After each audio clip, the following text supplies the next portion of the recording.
parents, well, I should say my dad more so, really wanted me to become a doctor. It was, again, and we must have a doctor in the family. And, I was kind of on that path because I didn't really know, what exactly I wanted to do. And it's kind of unfortunate actually, and I know that you mentioned, that why spend all this money and give up 4 years of your life on a formal education? And I kind of like, at the time, I probably wouldn't have agreed with you only because I was so like, this is, this is the opportunity, right? Like, you go, you get a formal education and that's what's going to open doors for you.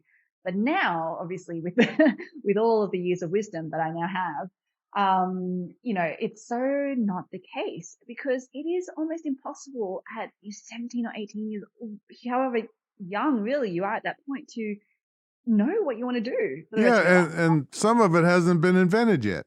Yeah, exactly. Exactly. So I think back and I'm like, I cannot believe that, you have to make that kind of decision at that point, to your point, not even knowing, like, yeah, anyway. So that's, so I was on the path to like, potentially become a doctor.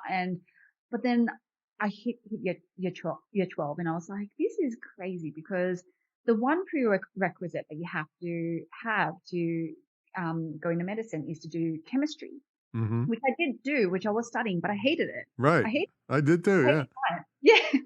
And I'm like, why am I doing this to myself? And so then I was like thinking about what is it I actually enjoy doing. And I always love reading, books like Jeffrey Archer books and stuff like that, where the context is all around business. The context is around like takeovers and things like that. Like it's fiction, but I found that stuff really fascinating. But when you were going through this, was the thought of your dad being disappointed hanging over you?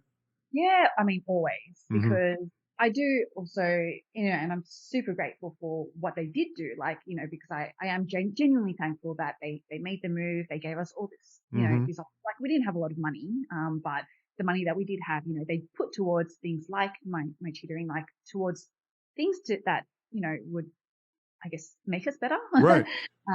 So, it's one of those catch me twos where I'm like, oh, you feel that burden and that expectation and almost the guilt of it. Mm-hmm. But then on the other hand, it's like, but I am also my own person. I can't be, living my life for them.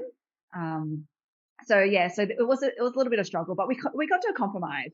And the compromise was that I would do law instead. Oh boy, well, that's a lot of fun. Yeah. Yeah.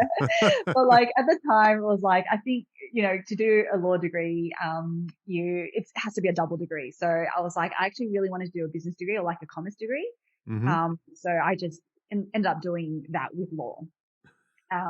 So Did that you was, become a lawyer? I did not because of the same thing. I was like, realized very quickly that I did not want to, that I did not enjoy anything that I was learning. I could just see your dad talking to your mother. Oh, we had a chance at a doctor. We I had a know. chance at a lawyer. Now what do we get? We get Oh, this. we just wait until I get to the part where I start the business because you're gonna love the full circle. Not really full circle, but anyway, let me yeah. So yeah, studied law. I did finish it, but I didn't go into law because I think, yeah, as I said, I realized early on that I did not want to do that. But I did go into banking instead. And yeah, and why did I go into banking? I think because I I had actually interned at like a management consulting place, and I was like, given the culture and the hours and all of that, I was like, oh, not for me. Um, Banking in Australia is it's interesting because the the funnily enough, the culture is a little bit more relaxed. And maybe because it's not like super, yeah. Anyway, and and I think in my mind, I was like, well, I'll start here and then I'll just kind of see where I go. And then it was, and also the reason why was because I actually, had a part-time. So the reason why I also stayed in that company was I was actually also working with them part-time while I was studying, while I was at university. So I was kind of just like, you know what, I'm just, there's a lot of decisions that I have to make. I don't have to make them all now. I'll just like kind of go down this path and let's see. And